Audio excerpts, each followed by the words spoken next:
Assalamualaikum warahmatullahi wabarakatuh. Guys, balik lagi bersama gua Aldi Awaludin, tentunya di channel gua Aldi Awaludin. Nah, kali ini gua akan kembali lagi di program yang berbeda, yaitu di program Mau Tahu. Mau tahu apa? Mau tahu banget. Mau tahu? Mau tahu? Mau tahu? Kalau mau tahu, tonton aja channel ini. Jangan lupa subscribe dan nyalakan loncengnya. Ya, kalau minggu kemarin gua membahas sama teman gua nih si Hafid, nggak tahu nih dia kemana sekarang ya. Nah, kalau minggu kemarin gua ngebahas tentang invasi Normandia, bahkan ada fakta menarik yaitu waktu invasi itu Hitler lagi tidur ya waktu itu. Nah, kali ini masih berhubungan dengan Perang Dunia Kedua. Gua akan coba membahas tentang kenapa Nazi itu kalah di Perang Dunia Kedua. Kalau kalian penggemar atau penggila sejarah pasti tahulah gimana Nazi itu berjaya pada Perang Dunia Kedua di awal ya. Jadi di awal Perang Dunia Kedua, Nazi itu sangat berjaya banget, bahkan sudah menganeksasi sebagian besar kekuasaannya di Eropa. Dari mulai menganeksasi Austria, Polandia, Belanda, Belgia, bahkan ke Prancis. Ketika sudah menguasai Prancis, nah disinilah pada tahun 1944 sudah mulai ada tanda-tanda kekalahan Nazi. Untuk itu, marilah kita simak dan kita ungkap 5 fakta menarik seputar kekalahan Nazi di Perang Dunia Kedua.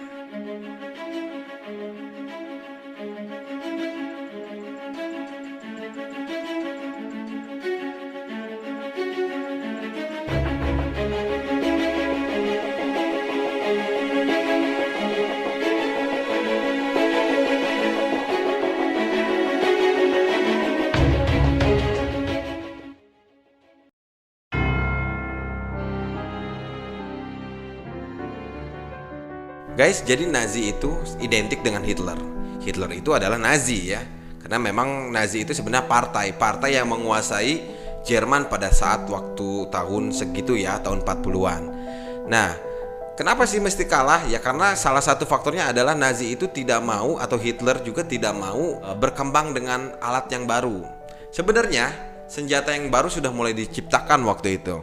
Waktu itu ada Albert Einstein. Tahu kan Albert Einstein? Nih, Albert Einstein. E sama dengan MC kuadrat, teori relativitas. Albert Einstein sudah menciptakan satu senjata yang bagus. Rusia atau di Soviet itu punya AK-47. Nah, kalau di Jerman sudah ada sebenarnya senjata STG-44. Diciptakan oleh Albert Einstein, senjata laras panjang ringan lah ya, khas dari Jerman.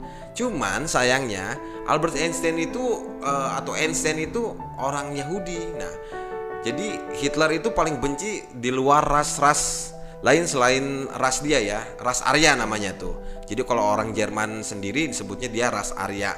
Nah, sedangkan si Einstein itu orang Yahudi ya. Bahkan kita tahu ya ada tragedi Holocaust ya, yaitu pembuangan atau pemusnahan ras lain di luar ras Jerman seperti ras Yahudi ya, ras Gipsi, ras komunis, bahkan orang-orang seperti itu dibuangin sama Hitler.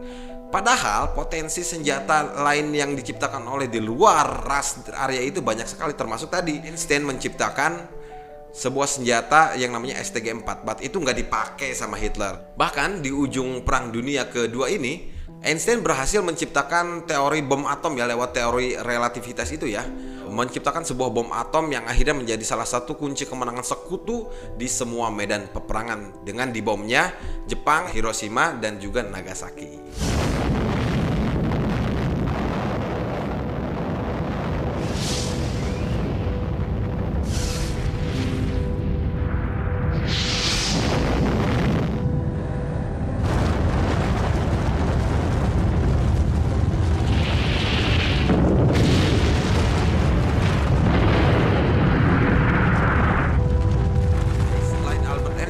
Ada loh salah satu ilmuwan Jerman yang sebenarnya sudah mau menciptakan bom atom atau bom nuklir ya, senjata nuklir waktu itu. Namanya adalah atau ciptaan dari Leo Szilard ya. Dan itu tadi ya, semua itu disia-siakan oleh Hitler. Akhirnya harusnya Hitler punya senjata yang mematikan, yang bisa menghancurkan dunia dan menguasai dunia. Itu tadi, karena dia disia-siakan, karena dia bukan ras dari Arya, ya akhirnya gak dimanfaatkan oleh Hitler.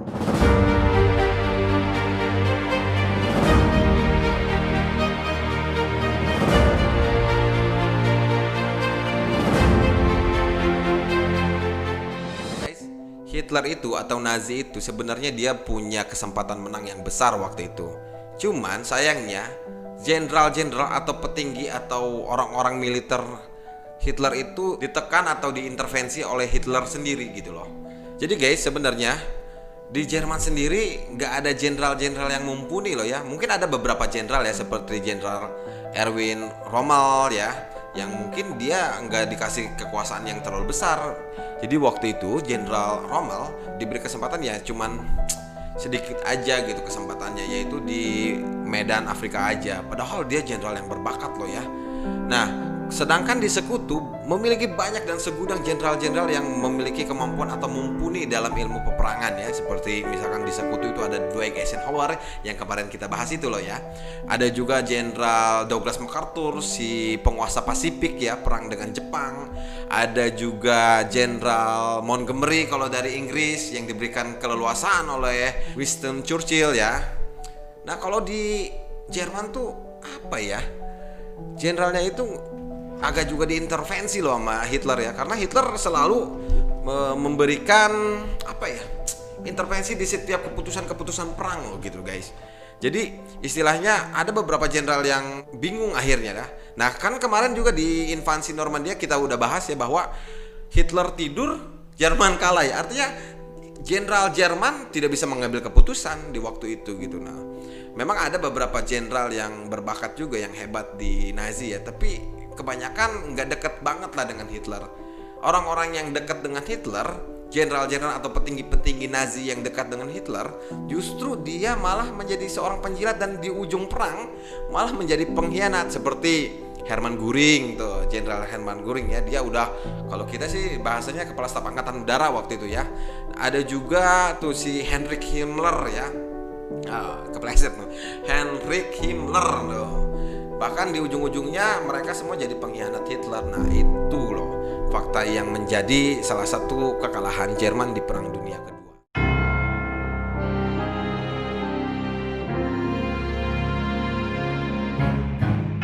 Jerman itu kan guys negara yang gak terlalu besar sebetulnya ya. Cuman otak-otak orang Jerman itu sebenarnya pinter, makanya Pak Habibie kuliahnya di Jerman ya. Otaknya pinter tapi sumber dayanya sedikit loh. Beda dengan Uni Soviet yang negaranya luas ataupun Amerika. Beda hal juga dengan Inggris ya. Kalau Inggris memang negaranya kecil tapi dia jajahannya banyak banget waktu itu kan. Di Afrika sebagian besar sudah dikuasai Inggris. Nah maka dari itu selain memang Hitler dan juga Jerman mencoba menganeksasi orang-orang atau negara-negara di Eropa, nah Hitler juga mencari atau menginvasi negara-negara jajahan yang ada di Afrika dan juga di Asia waktu itu.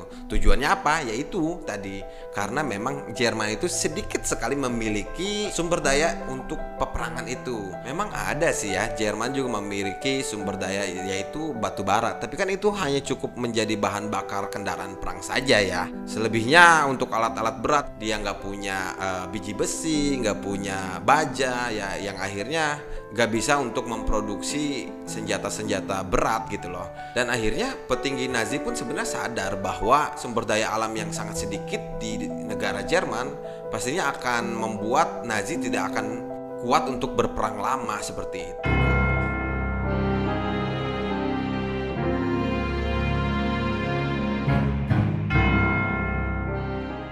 Nah, ini juga jadi salah satu kelemahan mutlak Nazi. Nazi itu terlalu apa ya? Terlalu boros sama pasukannya gitu ya. Artinya apa? Orang-orang Jerman yang sudah ada di garis depan guys, itu udah gak boleh mundur loh. Iya, bayangkan coba, ketika memang sudah terdesak di garis depan, itu orang-orang Jerman gak boleh mundur. Kalaupun dia mundur, dia akan ditembak juga sama orang yang ada di garis belakang. Artinya ketika itu Nazi atau tentara-tentara Jerman, namanya tentara Wehrmacht atau kalau kita sih TNI ya gitu ya, nggak boleh mundur sama sekali. Artinya di depan ya kamu harus bertahankan mati-matian. Lo harus mempertahankan mati-matian ketika lo ada di garis depan gitu guys. Bayangkan ketika memang sudah amunisi sedikit dan musuh-musuh sudah banyak, dari mundur mati, maju mati, ya udah akhirnya maju aja sekalian. Nah itu loh yang jadi salah satu. Akhirnya banyak sekali korban-korban yang mestinya bisa diselamatkan loh. Kalau kita kan berstrategi perang gak mesti kita terus menyerang ya. Artinya mundur untuk menyerang kembali kan bisa. Tapi nggak begitu loh Hitler dan juga Nazi berprinsip. Kalau lu udah ada di medan perang atau di garis depan, bagaimana caranya lu bisa mempertahanin garis itu atau daerah kekuasaan lu. Nggak peduli lu harus mati. Itu loh. Akhirnya pasukan Nazi itu sedikit demi sedikit ya hilang dan berkurang. Sementara populasi orang-orang Jerman yang nggak banyak loh ya.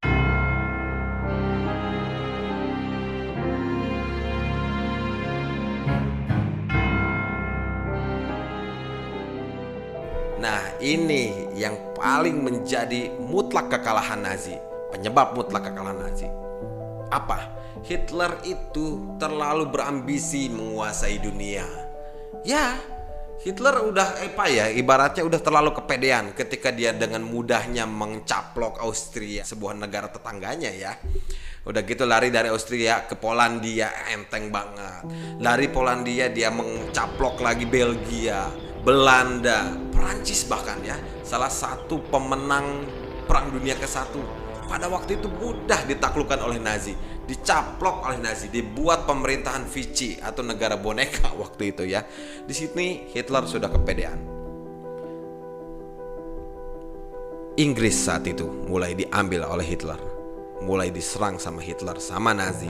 Dengan kepedeannya dia mencoba menganeksasi Inggris dan menaklukkan Inggris. Karena Hitler berprinsip bahwa udah bisa naklukin Inggris sama dengan naklukin Eropa. Nah, memang Nazi itu waktu Perang Dunia Kedua itu mempunyai sekutu, yaitu waktu itu namanya poros Axis ya.